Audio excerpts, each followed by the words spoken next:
Though the House of Representatives have passed a bill criminalizing estimated billing, cries of payment for electricity not consumed still echo through the country. But it appears even electricity distribution companies have tales of woes to tell too.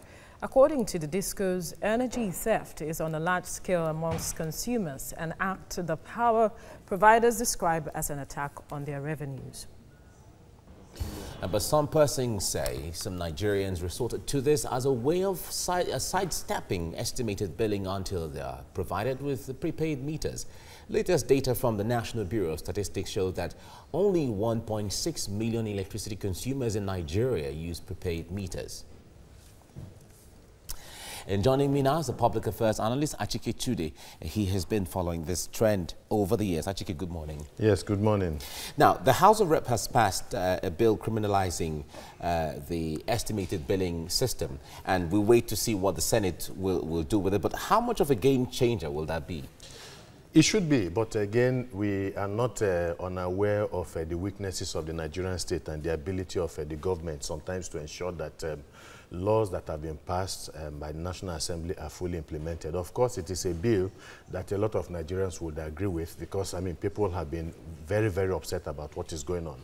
And so even if the energy companies, for instance, are talking about, energy loss through theft, how much exactly, what quantum of money has also been fleeced from the people? And I also use the word stolen, because if ultimately at the end of the day you have people, I mean, you get people, through force to pay what they did not consume, that is also stealing. So what quantum of money, for instance, or losses are we talking about on the part of the Nigerian people over the years, and on the part of the energy, the energy companies? These are also, issues. Yeah, but in all of this, how helpless is government? Because we often say the government is supposed to be the one to, chart the course on this, and the government is not taking the steps. Yeah, for as long as, you have institutions, even if they are not public institutions, and private institutions that are public, essential, performing essential public services, for instance, like energy. Because, of course, we know the implication of not having, a country with the right kind of energy, supply. It undermines everything that a government wants to achieve at the economic level. So it is fundamental to the survival of the Nigerian state.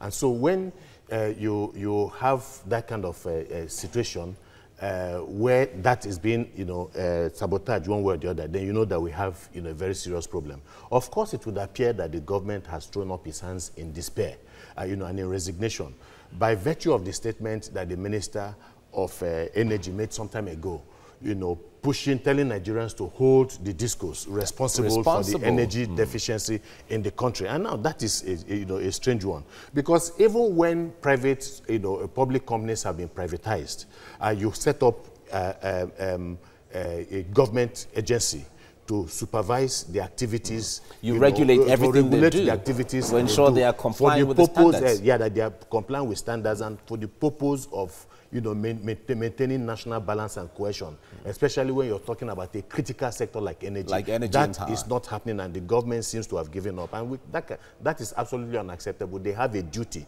to ensure that this country has enough energy to run. And Nigerians will hold them by that. Achike Chude, thank you so much for coming.